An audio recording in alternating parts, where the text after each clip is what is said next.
Glad you're here. Let's get started. Today, I have a really special guest with me, Meiyoko Taylor, and he specializes in people pleasing and getting past that. And this is so important to learn about in business and in life. Thank you, Yoko, for being here today, for reaching out to me to be here. And I want to ask you to introduce yourself and share a bit of your personal story with my audience. Okay. Hello, everyone. My name is Meiyoko Taylor. I have been a burnout prevention specialist and a life coach for a very, very long period of time. I often tell people that I didn't choose coaching, coaching chose me. My father, God rest his soul, he was a pastor. So I've always had like the spirit to serve, to help people. That was the environment growing up. My mother, they always kind of dedicated their life to helping others, to serving others. So I saw that very early on, and I guess that's kind of how my roots were kind of planted in that particular avenue. And I always told myself I want to do something where I can dress up, meet a lot of people, and make some good money. And my first real job was as a life insurance agent. That was my first experience with entrepreneurship. And literally, the advertisement said, "Help people, dress nice, make money." Like written for So you. I said, hey, there it is. So to make a long story short, what would happen is as I would go in teaching people about life insurance, we would talk about so many other things, right? Life, different things. And I love learning from older people because, they've been around longer. They just have amazing stories.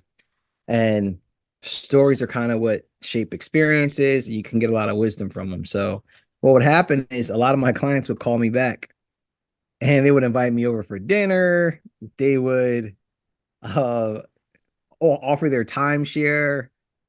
If I wanted to go on vacation, they would offer up their condos and things like that. So the companies would catch wind of it and they're like, why is he always going back to these particular houses? Why are they calling them back if they're not getting any insurance? Well, they were calling me back because they enjoyed my company and we just had great conversation. So I like to tell people like coaching started way before I knew exactly what it was. And so it got to a point where I really knew that I actually wanted to help people and wanted to make an impact.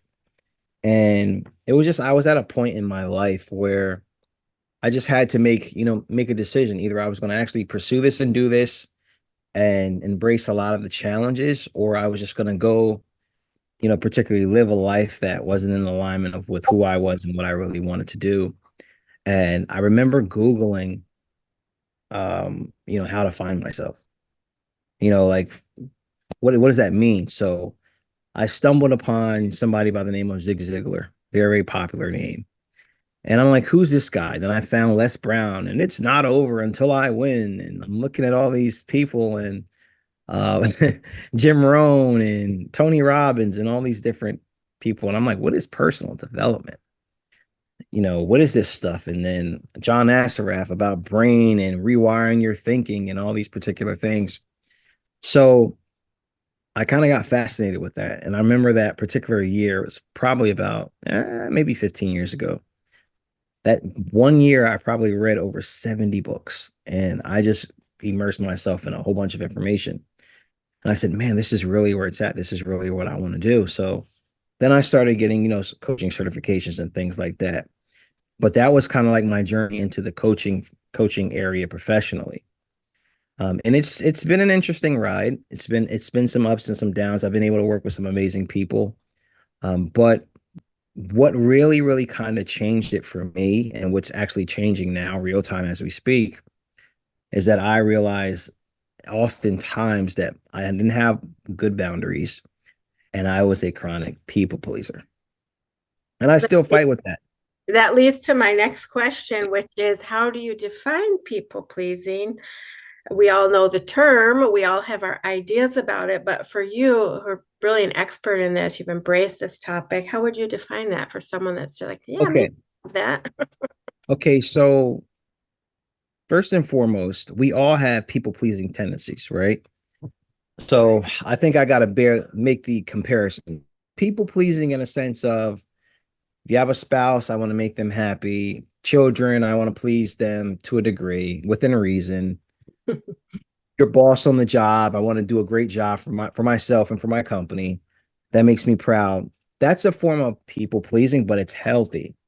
Mm-hmm. The people pleasing that I'm talking about is when you start to try to make everyone else happy and try to please everyone else at the expense of your own spiritual, mental, emotional, and physical health, there's a problem. So that's the chronic people pleasing that I'm actually talking about.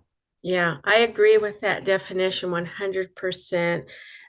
You have to be in the equation, right? Your Absolutely. own needs have to be there too. And that's the journey to recovery for a lot of us, particularly women. As I said in our last conversation, I think we're socialized in particular to please others as part of our identity. And Hmm. Hmm. I'm wondering for you, though, how you look at service now compared to when you were coming up in the church and you were kind of giving everything to everybody that needed it. How do you balance that now and look at service, not post people pleasing, but as you've recovered from it somewhat? Right. So I'm still currently, of course, I'm actually more active in the church now as an adult. What I will say is that I think the same thing goes for in church, out of church, however you serve. When you're passionate about something and you feel called and driven to do something, you're going to oftentimes you'll put yourself in it or you'll immerse yourself in it without really thinking about yourself first. So at some point in time, there has to be boundaries that are set in place where you say, you know what, I can feel I'm becoming emotionally, mentally, spiritually exhausted. Let me take a day or let me take a period of time where I actually scale back and begin to nurture myself. So, me, what I like to do now is I like to spend at least 1 hour throughout the course of my day where I'm just completely like to myself. I mean, if it's eating Cheetos, you know, watching something on Netflix or just meditating, if it's prayer, if it's reading something, regardless of what it is, that's my time actually to myself. Because I used to do business coaching, but when I made the switch back to life coaching and dealing with chronic people pleasing, you deal with a lot of emotional energy. And some of that is not very positive energy. So you have to be able to fill your own container. What happens is if you don't, people continue to take from yours and you're not restoring your container with anything. And what happens is now they're making withdrawals on negative balances. So that's when you start neglecting yourself and your health is affected, your mental health, your emotional health, all those particular things. So I think anybody in the area of service, therapist, clinician, anywhere when you're really serving on a very, very big impactive scale and you're dealing with so many different emotions and so many different situations, you have to at least take at least an hour out of your day to decompress and to stay to yourself and to really like give your body, your mind, your spirit that area and time of nourishment. That way you can kind of come back a little refreshed. The problem is we spend days and we spend weeks not doing this thing. And the only time we do it is when we completely crash. So, Well, I love this idea of emotional energy because it's sort of the unseen realm. You don't realize you're taking on something that can be taxing.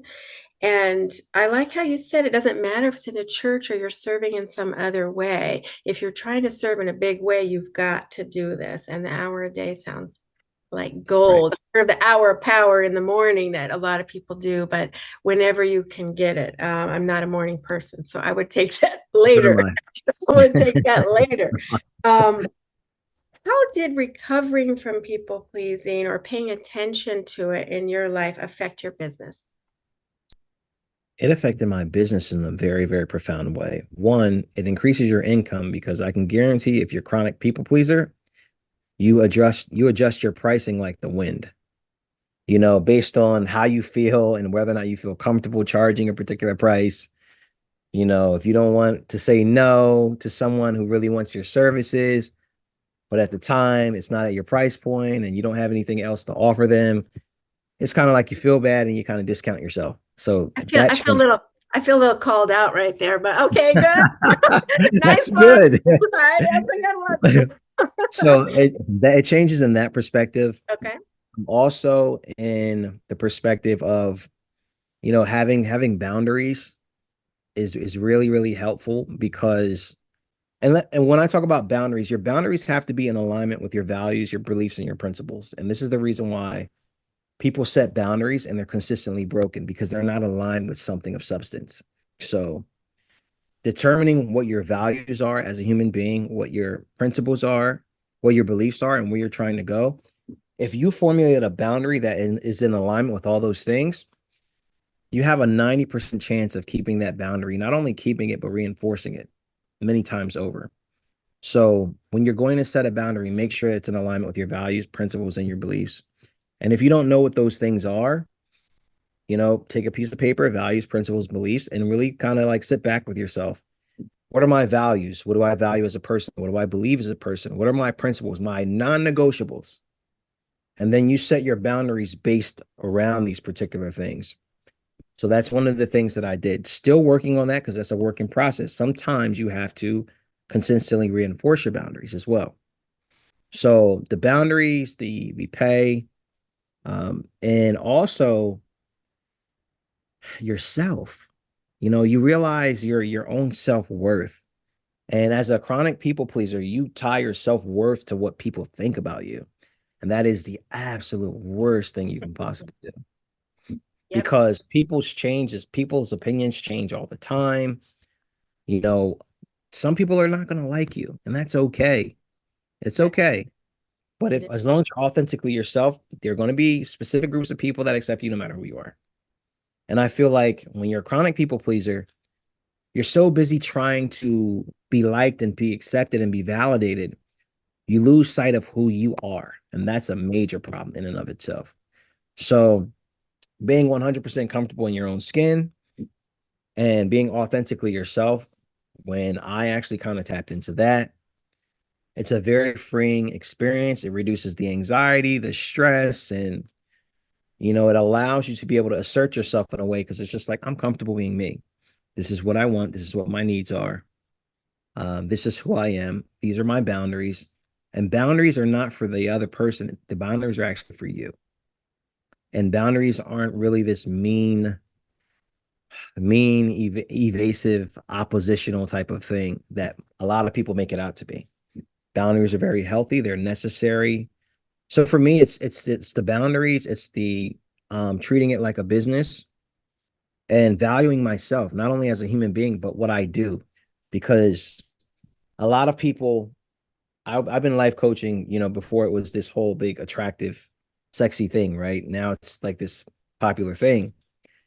And I think some people are really still, they don't understand the power of it, the significance of it. So understanding that and acting in a way that that value and you project that causes a different transference of energy and people start to respect you and start to respect more what you do too as well.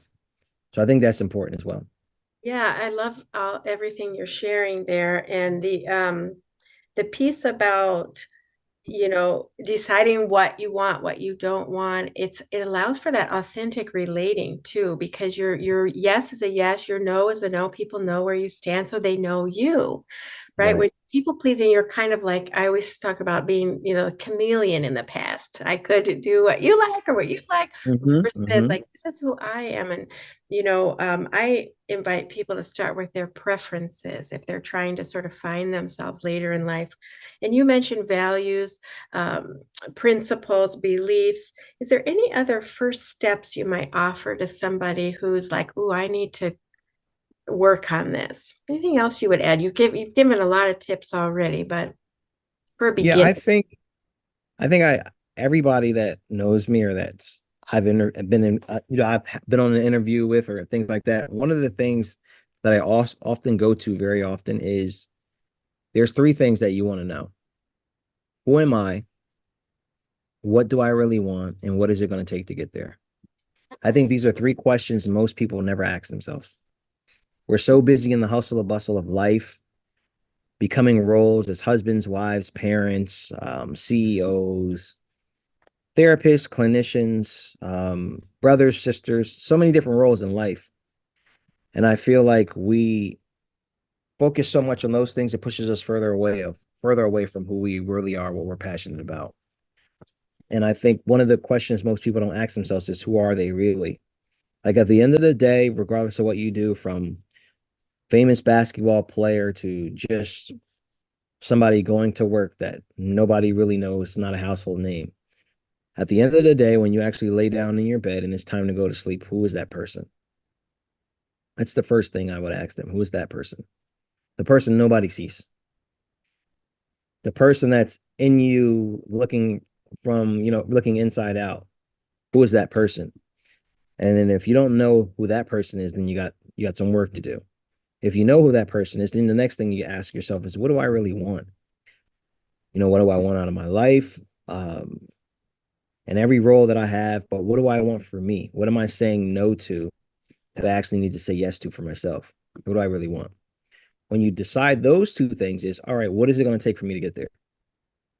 Then you talk about the boundary settings, the being assertive, the how now it's going to be about structuring your life The logistics, yeah, around those things, right? yeah. So, but those are it would surprise you. A lot of very successful people on the outside, externally, I would ask that, like, who are you and what do you want? And they would tell me, you know what, Meiyoko, I haven't asked myself that in a long time. I really don't know who I am, and I actually don't know what I want right now. Nobody I asked me believe that. that. I believe that, and I've seen that as well because I think we're taught as children to do the safe thing too. And That's fine. sometimes that means turning away from our inner callings, our inner gifts, even. And so Mhm. you find people later in life saying, well, I always wanted to do this or try that. And they just haven't given themselves Right. permission. So I think those questions are a beautiful ask, no matter what age you are, So I love that. And I wonder, I don't know how you feel about this question, but I wonder if you think being a person of color has played a role in becoming a people pleaser, healing from it, if at all. Do you think that has been part of your journey? I mean, of course, it's part of your journey, but as related to people pleasing. I want to say from a cultural perspective, I see how that could be an issue for somebody. It hasn't really been an issue for me per se, but I can see how it could be for somebody. Um, Always feeling like if you fall into that stereotypical role, you may feel like you always have to please everyone else and you're at a constant disadvantage. Okay, from a cultural perspective. But for me, in my own personal experience, and this is why it's very, very important knowing your worth, knowing your value. People see color, but they don't see color. And if they don't see color, it doesn't even affect me either way. And the reason what I'm saying is when people see the value that you deliver, the impact that you can give, it's going to reach who it needs to reach. And color is not going to be, now, color may try to, that may hinder the process sometimes, but in the grand scheme of things, in the end, your value, your skill sets, the impact that you give it's going to outshine that all the time. So me personally, maybe a little younger, growing up in that particular atmosphere, maybe I thought I may have to do something a little different, but now as an adult and kind of just working on my craft and understanding that racism exists, prejudice exists. These are things that are going to probably forever be in our society. But what I do know is what my area of genius is, the value that I can give and the impact I can can place on other people. So as I focus on that, I find what we really focus on grows. So if I was to focus on that particular aspect, that's going to grow. I choose to focus on an impact, not being ignorant to the fact that exists very much in our society. But my impact and my value has allowed me to reach certain levels of success and connect with certain people that is really like not even a thought. It's an afterthought. Okay, thank you for sharing your perspective on that. I think that's a beautiful segue into something you'd like to highlight that you're offering right now, or how people can find you, follow along, get your books. What can we share about you to whoever's listening out there? So right now I'm taking a few more one-to-one clients. I think people pleasing is something that you kind of really have to get in and roll up your sleeves a little bit. I do have a community and a course that's already done. But for right now, what I tell anybody that's interested in working with, there is a people pleaser quiz that I have. It's about 5 questions. It's fun, it's interactive, it's very quick. And it's titled, Are You a People Pleaser? And these 5 questions, depending on how you answer them, it's going to determine what type of people pleaser you are because there's different types. For example, there's the hero, and the hero is always trying to rescue everybody. That's a form of people pleasing. There's the caregiver, the nurturer. A lot of women fall into that one. So it's several different types. It's really fun, and it kind of gives you some insight on what type of people pleaser you are, if you are one. And it's got some recommendations on how to work with me from that particular point on. You can book a call with me, and it just gives you some advice on some things that you can actually implement right now that's going to help you move away from that chronic people pleasing state. Right. Well, we're going to have to leave a link to that quiz below. I'm definitely going to be taking that. I kind of know my tendency, but that'll be fun to take that. And thank you so much. Anything you want to say in closing today before we wrap up? Yes. So, lastly, I just want to say it's a process. You're having a people pleasing tendency is not really the bad thing. The thing that really works against you is when it's not, you don't have an effective equilibrium on how to manage that. And the people that I talk to, my clients, and especially even women, because 90% of my clientele is women, you're very empathic. You're very in tune with emotion and nurturing and things of that nature. You have to learn how to create a balance within that, how you desire to help and to nurture others versus how much nurturing and desire to help yourself. And I think it's a process. It's not a one size fits all, and it's going to be a continuous process your entire life.